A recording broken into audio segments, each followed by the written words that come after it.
Donohoe. I'm Capuchin Franciscan. I'm the guardian here in our friary in Raheny on the north side of Dublin City. I'm also Postulant Director, and we're delighted in the past week we have received 2 postulants into our community. Postulants are people who are beginning their discernment journey with us in a serious way to the Capuchin way of life. Today, I've been asked to speak about one of our greatest of all saints, Felix of Cantalice. Felix was born in 1515. He joined the Capuchins in the early days of Capuchin life in 1543. And his ministry was that throughout his life of quester. He went about, a quester is a person who really, I suppose in modern terms, you could say would be a fundraiser or somebody like that for the order. But in those days, it really was that the friars lived on the generosity of the people. And Felix's job was to go out and really beg for food or whatever the needs of the friars were. And he did that with a very generous spirit. He was famous. He did this in Rome. He did it for 40 years. And really, it was the generosity of the people made his work successful. The generosity towards him and towards the friars enabled him to be able to help the friars, to feed the friars, but with so much left over, be able to help widows and orphans and the poor of Rome. And he was famous in Rome. His name, they never called him Brother Felix, they called him Brother Deo Gratias, which means thanks be to God. And really what Felix was doing is thanking God for the people he was receiving from, and thanking God that he received so much that he was able to give back. He was a very simple man. He was illiterate. He worked as a farmhand before he became a Capuchin. But in the midst of a very important time in the church and society in Rome, when there was a lot of grandeur and all, this simple, joyful character kind of burst through a lot of the paraphernalia to bring people closer to God. And really, his gift was that of being generous to a fault, and at the same time, caring for those in greatest need and receiving from them. He'd spend his day out working, and then at night when the friars would go to bed, he'd go to the chapel and he'd pray. Very hiddenly, very quietly. And that's how he spent his simple life. It's a simple life, very uncomplicated, but basically a life giving thanks to God and showing people how to give thanks to God.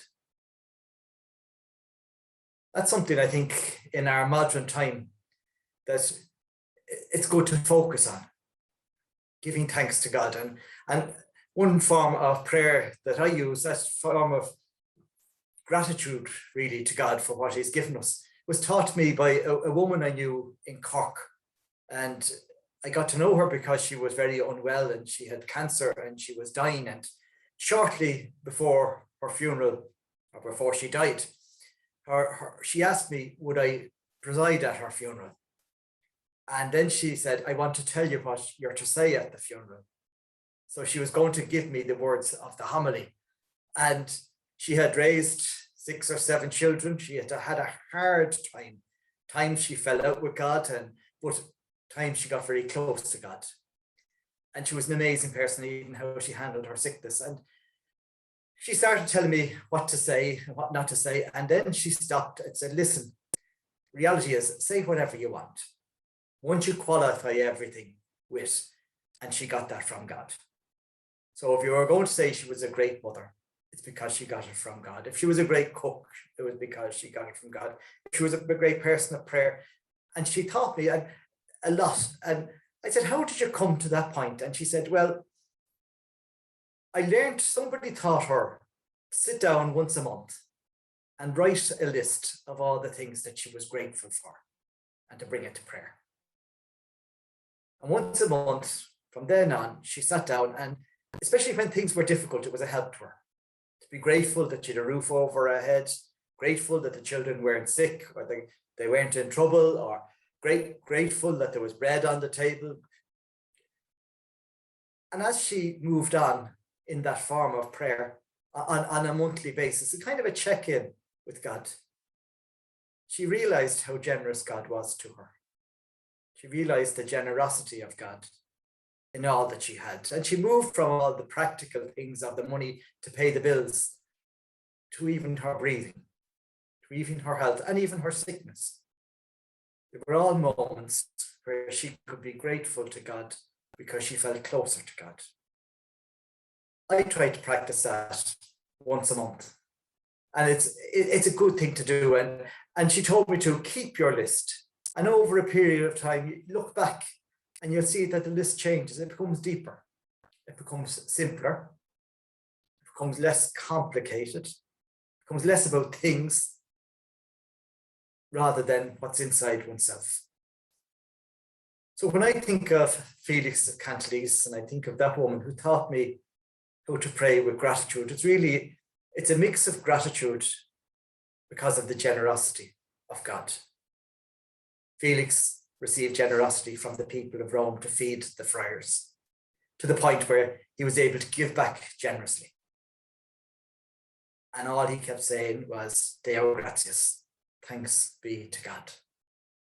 So I think for us, as we prepare for the feast of St. Francis, as we work through this novena, this is a good form of prayer to practice. Sit down, take out a pen and paper, write what you're grateful for, especially if you're going through difficult times. It's a help. And then when you do that, bring it to prayer and just realize how generous God is to you. Do it again and again and again.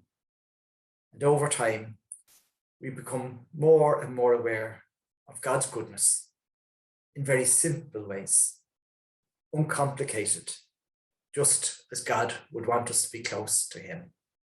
Thank you.